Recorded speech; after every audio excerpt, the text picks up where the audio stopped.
Hello story lovers, and welcome back to our channel. Today we're diving into the heart of Vietnam with a folktale that has charmed generations. It's the story of a boy named BM, a tale that beautifully captures the essence of simple happiness. So get comfortable and let's travel to a quaint village where our story begins. Once upon a time, nestled in the lush green fields of Vietnam, there lived a young man named Viet. BM wasn't known for his wealth or his worldly knowledge. In fact, most people would describe him as simple-minded. He lived a humble life, spending his days with his loyal buffalo, working the land, and finding joy in the smallest of things. Despite his poverty, a cheerful smile was always on BM's face. He was a picture of contentment, a rare and beautiful sight. His most prized possession wasn't gold or jewels, but a simple, beautifully crafted palm leaf fan. It was his companion on hot days, his source of a gentle breeze, and a symbol of his uncomplicated life. One scorching afternoon, as the sun beat down relentlessly, BM sought refuge under the sprawling branches of a large banyan tree, a common meeting spot in Vietnamese villages. He was gently fanning himself, enjoying the cool air against his skin, lost in his own peaceful world. Just then, a procession approached.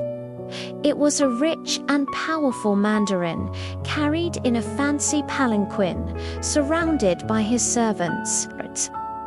The mandarin was used to having the best of everything, and his eyes were quick to spot things of beauty and value. As he passed the banyan tree, his gaze fell upon BM's fan. It wasn't just any fan, it was perfectly woven, elegant in its simplicity. The mandarin, accustomed to getting whatever he desired, decided he must have it. He ordered his carriers to stop and address the boy under the tree. "Hey, you boy BM," he called out, his voice full of authority. "I admire your fan. It's a very fine one. I want to trade it with you." BM looked up, his expression open and curious. A trade? That sounded interesting. The mandarin, confident he could buy anything, made his first grand offer. "I will give you 3 of my finest buffaloes in exchange for that fan." 3 buffaloes for anyone else in the village. This would have been an unimaginable fortune.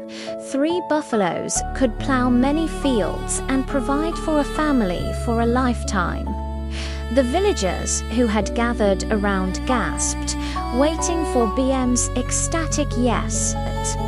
But BM simply smiled his gentle smile and shook his head. "Thank you, sir," he said politely, "but no thank you.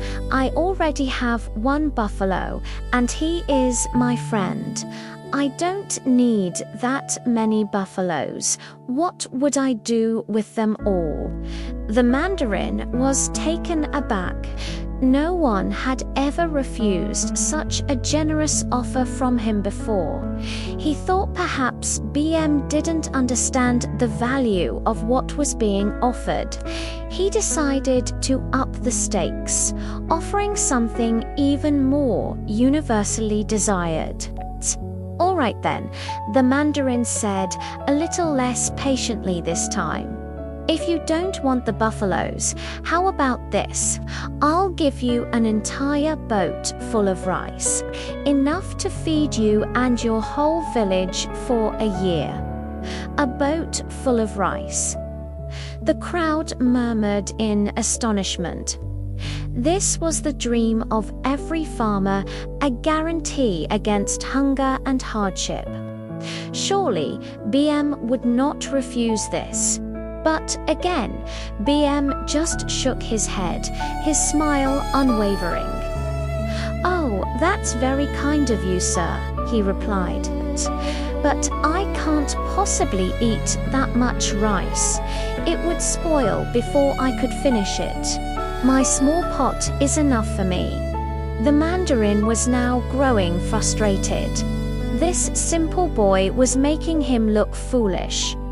He was a man of immense wealth. There had to be something that would tempt him. He decided to make an offer so outrageous, so ridiculously lavish, that no one, simple-minded or not, could possibly turn it down. A golden house. The mandarin proclaimed, his voice booming. "I will build you a house made of solid gold. It will shine like the sun, and everyone will envy you." The crowd fell silent, their imaginations running wild. A house of gold. It was a thing of legends, a king's ransom. This was no longer a trade. It was a fantasy. BM, however, burst into a hearty laugh. His laughter was so genuine and light that it seemed to surprise even the mandarin. "A golden house," BM chuckled. "That's very funny. But my little hut is cozy, and it's my home. Besides, I have nowhere to put such a big, shiny house." The mandarin was completely stumped. He had offered immense wealth, security, and luxury. Yet this boy had refused everything without a second thought. He was used to people who were greedy and always wanted more. BM's simplicity was something he couldn't comprehend. Defeated, and now genuinely curious, he finally asked a different kind of question. "Then what?" the mandarin asked, his tone now one of bewilderment rather than command. "What will you trade your fan for? Tell me what you want." For the first time, BM looked thoughtful. He wasn't thinking about value or wealth. He was thinking about what would bring him a moment of pure, simple joy. He thought about the delicious aroma of a favorite treat, something warm and satisfying.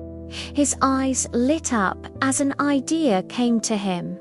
He looked at the powerful mandarin, and, with the brightest smile yet, he made his request.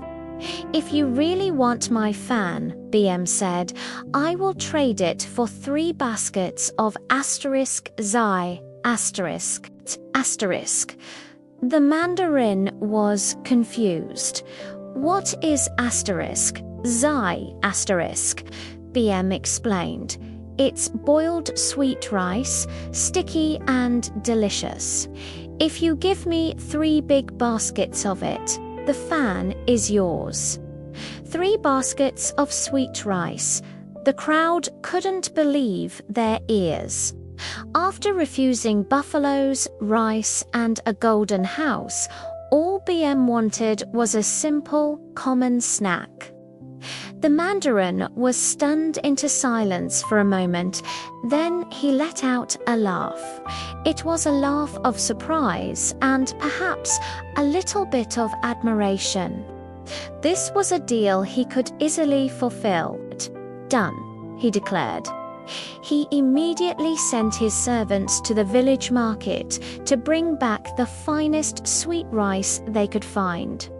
In no time, they returned with 3 large, steaming baskets of fragrant, delicious Xi*. BM's face beamed with delight. He happily handed his beloved fan to the mandarin. In return, he received the 3 baskets of warm, sticky rice. He sat right there under the banyan tree and began to eat with immense pleasure, even sharing some with the village children who had gathered around. He didn't have a care in the world. He had everything he wanted right there in that moment. The villagers who watched the exchange couldn't help but smile and shake their heads. They looked at BM, savoring his treat, and then at the mandarin, holding his newly acquired fan, and they understood. One of them said, loud enough for everyone to hear, BM may be simple, but he knows what truly makes him happy. And so, the story of Thung BM, the simple-minded boy, was told again and again. He became a folk hero, not for his bravery or his riches, but for his profound understanding of happiness. His story reminds us that true contentment isn't found in owning more, but in wanting less. It's about knowing what brings you joy, even if it's as simple as a basket of sweet rice on a sunny afternoon. This timeless tale from Vietnam holds a powerful lesson for our modern, busy lives. We're constantly chasing the next big thing, the 3 buffaloes, the boat of rice, the golden house. But maybe, just maybe, the happiness we're looking for is much simpler. Maybe it's enjoying a quiet moment, sharing a meal with friends, or appreciating the small things we already have. What do you think? What's your basket of sweet rice? Let me know in the comments below. I'd love to hear what simple things bring you the most joy.